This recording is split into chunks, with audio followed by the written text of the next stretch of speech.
ఇక్కడ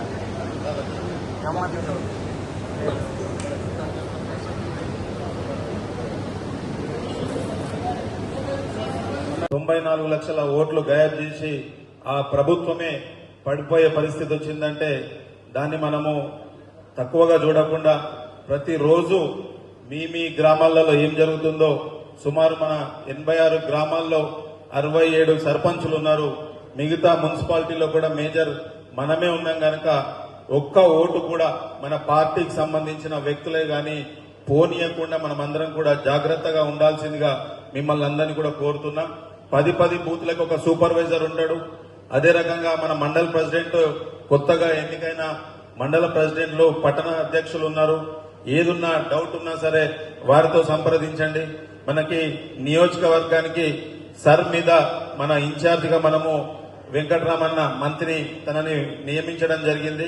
మనకి మన కేశవ వేణన్న కూడా ప్రతిదానికి అందుబాటులో ఉంటాడు కనుక మీ గ్రామాలల్లో మన సింపథైజర్స్ ఎవరైతే ఉన్నారో ఒక్క ఓటు కూడా మిస్ కానియకుండా చూడాల్సిన బాధ్యత మనందరిపైన ఉందని చెప్పి కూడా ఈ సందర్భంగా తెలియజేస్తూ ఈ యొక్క అవకాశం ఇచ్చి ఈ యొక్క కార్యక్రమం నా నియోజకవర్గంలో పెట్టినందుకు పెద్దలందరికీ కూడా ముఖ్యంగా జిల్లా అధ్యక్షుడికి పిసిసి అధ్యక్షులు మహేష్ అన్న గారికి అందరికీ కూడా పేరు పేరున ధన్యవాదాలు తెలియజేస్తున్నా. జై కాంగ్రెస్.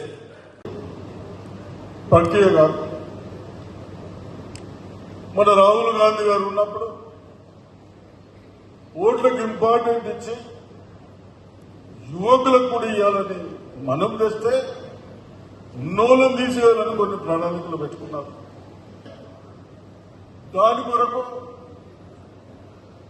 మన రాహుల్ గాంధీ గారు మన పిసిసి అధ్యక్షులు ముఖ్యమంత్రులు మీటింగులు పెడతా ఉన్నారు, ట్రైనింగ్ ఇస్తా ఉన్నారు. దేని కొరకు ఇస్తా ఉన్నారు?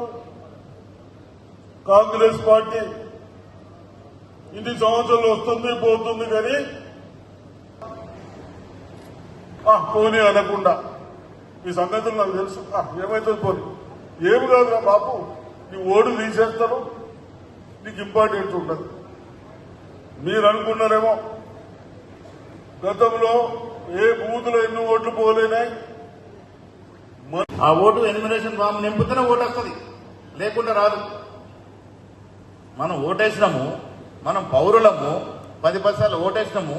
మన ఓటుకి ఏంది దోకా అంటే దోకా ఉంది. అలా మన ఓటు మళ్ళీ మనం నామోదు చేయించుకోవాలి. ఆ రకమైనటువంటి కండిషన్లు పెట్టింది. రకరకాల ఫాములు నింపాలి. పిల్లలకు ఓటు రావాలంటే ఎక్కడ హాస్పిటల్లో కొడితే సర్టిఫికేట్ ఇస్తాను కదా, కాదట.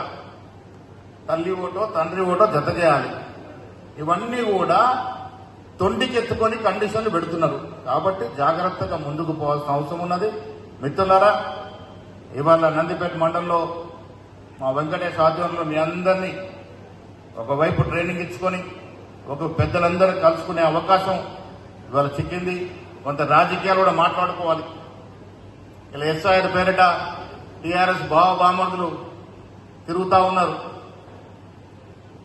రుమాలు చుట్టుకొని తిరుగుతున్నారు. ఏం పని చేస్తున్నారు? ఎస్ఐఆర్ 2 నిమిషాలు మాట్లాడి ముఖ్యమంత్రిని కాంగ్రెస్ పార్టీ తిడుతా ఉన్నారు.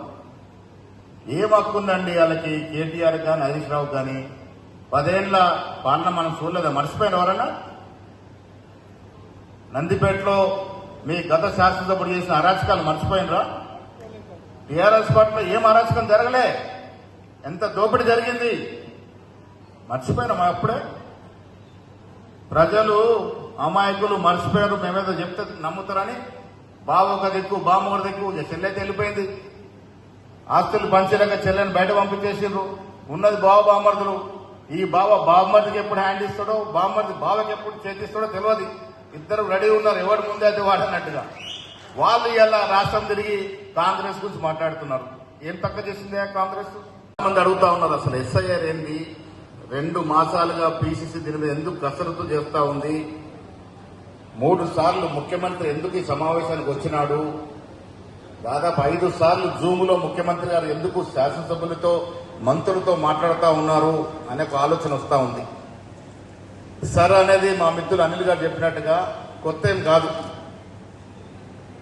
2002లో కూడా మన దేశంలో ఈ ఎస్ఐఆర్ జరిగింది, స్పెషల్ ఇంటెన్సివ్ రివిజన్. ఓట్లు పోయిన ఓట్లు తొలగించడము, కొత్త వారి ఓట్లు జోడించడము, ఇది సర్ యొక్క ప్రక్రియ. 2002లో జరిగిన సర్ ప్రక్రియకి ఇప్పుడు జరుగుతున్న సర్ ప్రక్రియకి తేడా ఉంది. ఏంటి ఆ తేడా? ఆనాడు 2002లో లింగ్డో అని ఎలక్షన్ చీఫ్ కమిషనర్ ఉండేవాడు. నిప్పు లాంటి వాడు. మనకు ఎలక్షన్ కమిషన్ గుర్తు వచ్చేది ఎవరు? టిఎన్ శేషన్ గారు, తర్వాత లింగ్డో గారు, ఆ తర్వాత కొద్దిగా కృష్ణమూర్తి గారు. నిజాయితీగా నిష్పక్షపాతంగా వివరించినారు. ఆనాడు ప్రధాన మాటలేం, మంత్రుల మాటలే, ఏది నిప్పో ఏది నిజమో ఆ రకంగా చేసినారు.